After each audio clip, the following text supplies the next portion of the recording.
Hello and welcome to Akshu's Kitchen. Today we'll see how to prepare Hyderabad Chicken Biryani, for which we will need the following ingredients to serve approximately 3 to 4 people. 600 grams of chicken cut into medium-sized pieces. Try to use the boneless chicken pieces. 2 cups of basmati rice. Fried onions prepared from 2 big-sized onions or 3 medium-sized onions. 150 ml of yogurt, that is curd.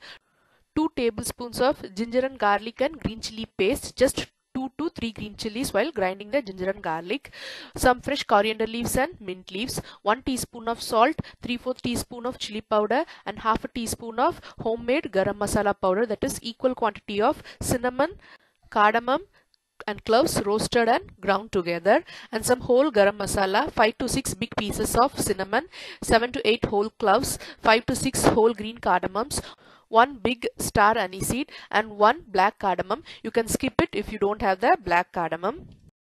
First I am going to marinate the chicken.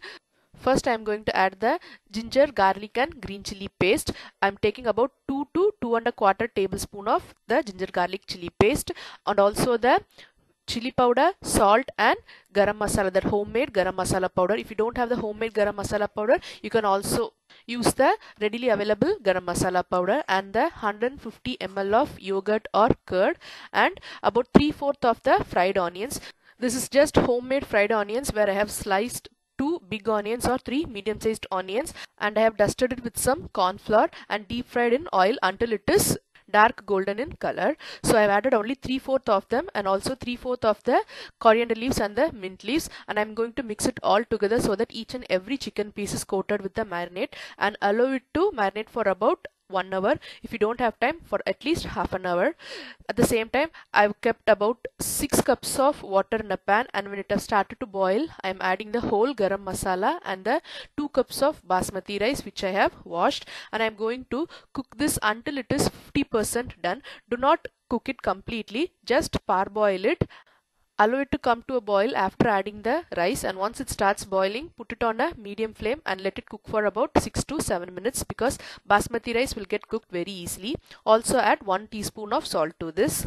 Meanwhile, in another flat pan, I am going to add 2 tablespoons of ghee, and when it is melted, I am going to add the marinated chicken pieces to this directly, and I am going to fry this for about 8 to 10 minutes until all the moisture from this marinade is absorbed and the ghee starts oozing out again. So the initial stages, the moisture from the yogurt and the chicken will start coming out, and the chicken will get cooked in that moisture itself. You need not add any additional water, and the chicken will get half cooked in that moisture itself.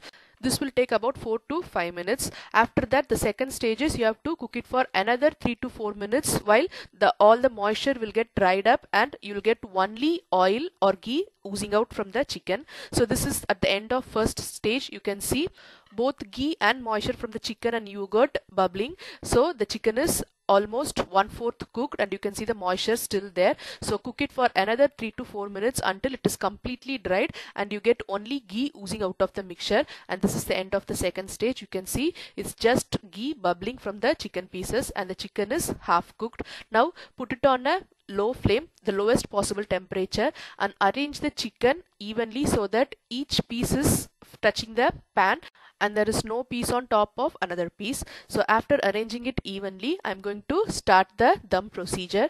The rice is just parboiled. You can check it by squeezing it in your fingers. If you press it hardly, it will not get smashed up, but it will be little hard to squeeze.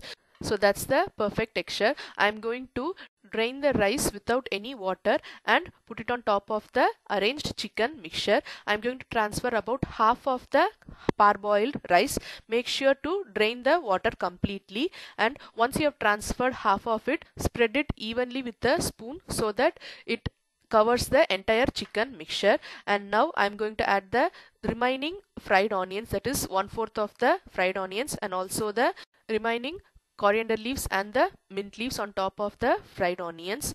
And now I'm going to transfer the remaining rice on top of these fried onions and coriander leaves. So drain the water completely from the remaining rice mixture and just spread it on top of this. So the second rice layer is also ready. Spread it evenly. Make sure you completely fill the pan. So you select a pan according the quantity you are going to prepare. I have soaked the saffron in 1 tablespoon of warm water. Also pour it on top and also add half a teaspoon of ghee that gives a good flavor and taste to the biryani, and close it with a lid. If you are using a stainless steel lid, then it is fine. If you are using a glass lid with a hole in it, seal it with a little small piece of chapati dough so that the steam does not escape, and put it on dum for about 10 minutes. After 10 minutes, do not open it immediately. Allow it to settle for another 10 to 15 minutes after you have switched off the stove, and then open it. Hyderabadi Chicken Dum Biryani is ready. Also to be noted is, once I have spread the chicken, before adding the rice itself, I have lowered the temperature. So make sure to lower the temperature and then start preparing the layers and dum. So make sure not to break the rice and carefully take the bottom layer out, and chicken biryani is ready to serve. It does not require any curry because it has got lot of masala with the chicken. Just serve it with raita and it is divine.